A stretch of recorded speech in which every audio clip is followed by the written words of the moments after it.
You're watching ABC4 News, celebrating 75 years. With the Ukraine war now in its second year, officials say Russia shows no signs of backing down. Yes, and there's new concerns that Russia could be getting help from China. Washington correspondent Trevor Shirley is live in Washington, D.C. with more. Trevor? U.S. officials are sending a clear message to China not to get directly involved.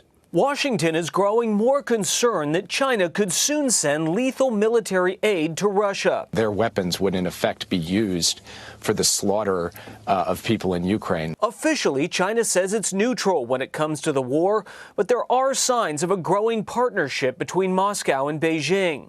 An in-person meeting between Russian President Vladimir Putin and Chinese President Xi Jinping could happen as soon as next week. There should be a serious red line with regard to them supplying military equipment to the Russians, and I think that should be in the form of sanctions. U.S. officials say there's no indication China's already giving military equipment to Russia, and they're hoping it stays that way. I think it would be ill-advised for China to move forward, but of course that's a decision Beijing is going to have to make for itself. In the meantime, some lawmakers want the U.S. to supply F-16 fighter jets to Ukraine. I think with the right weapons, it shouldn't take so long. And quite frankly, Martha, this whole thing is taking too long, and it really didn't have to happen this way. But the administration says those jets are off the table for now. The question of F-16s is really a question for another day, for another phase. And U.S. officials say there will be severe economic consequences for China if it decides to send any kind of weapons to Russia.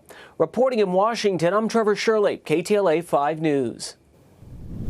In a national weather alert, severe weather impacting the country from coast to coast, including a rare snowstorm in California. Southern California residents cleaning up after that storm, snow covering the mountains there, plus rain and heavy winds causing flooding for some neighborhoods.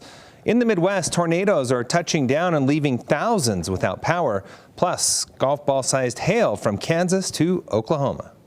There are multiple roadways still closed due to debris and down power lines. Forecasters expecting several inches of snow in the Northeast, areas that have had a mild winter so far.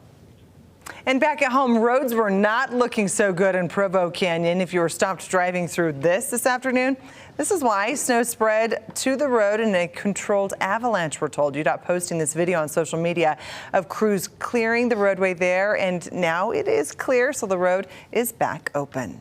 Time now for Utah's most accurate forecast with Alana Brophy. Weather rates certified 11 years in a row. And some parts of the state getting a lot of snow overnight, and others it's been kind of hit and miss. Yeah, and that's going to be changing over today and tomorrow, right, Alana? It is. So that first wave really targeted the northern Wasatch Front in northern Utah. That's going to become more widespread. We start with a live look from Liberty, which, oh, there's someone coming down cross-country skiing at the North Ogden Nordic Center. You can see that the winds continue to crank. It is windy out there really throughout the state. There's southerly winds. Here comes this guy enjoying that more than fresh foot of snow. Liberty picked up 14 inches. Hello, sir. Have fun for us all. It's going to be more snow in this area as we get through the next 24 hours. Winter storm warnings in effect. Live look from Ensign Peak, where you can see the cloud cover has moved in to northern Utah. 41 degrees in Salt Lake. Southerly winds bring warmer temperatures, but if you step outside, it feels cold. We've got sustained winds at 26 miles per hour. Look at our latest wind gust in Salt Lake, 43 miles per hour.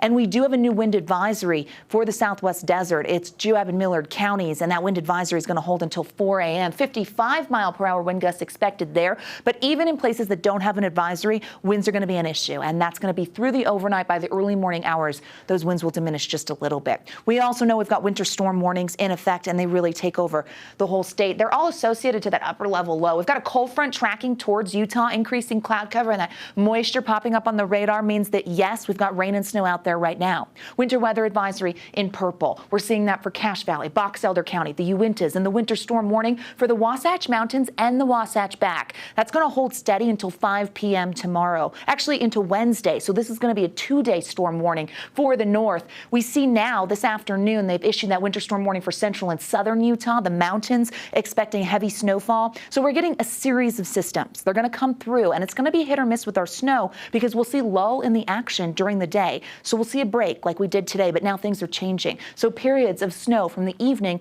through the early morning hours with these storms. Look at that in red. That's road snow potential for northern Utah. Our mountain routes included for tomorrow morning. This is through lunchtime, and you can see in yellow road slush. And now we've added a portion of southern Utah, the southern mountains, looking at potential near Bryan Head for road snow as well. Let's walk through this forecast here because we've got periods of precipitation. Keep your eye on the clock in the corner of your screen. As we head into tonight, we see snow expanding throughout northern, eastern, and southern Utah. This is the front, so any bit of rain that could be out there gets quickly transitioned over to snow. This is also a heavier band of snow that's going to bring some intense to moderate snowfall where it impacts. Now, once that moves on, we'll see things quiet behind it, except for in northern Utah. They will stay turned on. Here we are by the afternoon, and it's quiet. You're going to see cloud cover, and it's going to be dry, but don't be fooled because we get snow filling back in by late tomorrow on the eastern side of the state throughout central Utah. And our Tuesday into Wednesday really favors the south. That's where you're going to pick up your heftiest totals, but we also see snow potential holding on in the north. Wednesday morning commute, look at that swath of snow. That doesn't look fun. The Tuesday morning and the Wednesday morning commute are going to be rough, so you should plan accordingly and give yourself plenty of extra time. Notice how that snow holds on with wraparound moisture. 2 to 6 inches in northern and central valleys, southern valleys at 3 to 8. St. George, rain by Wednesday. Cold enough air could bring in some snow. Benches at 5 to 10. Cache Valley is part of the mountain valleys here. This also includes the Wasatch Back, 2 to 4. In Castle Country, 2 to 4 in the Uinta Basin. Look at those mountain totals. The Uinta's at 1 to 2 feet, the Central Mountains at 10 to 20, and 1 to 2 feet in the south. Those temperatures telling a story here. We're going to see that cold front come through and change things up.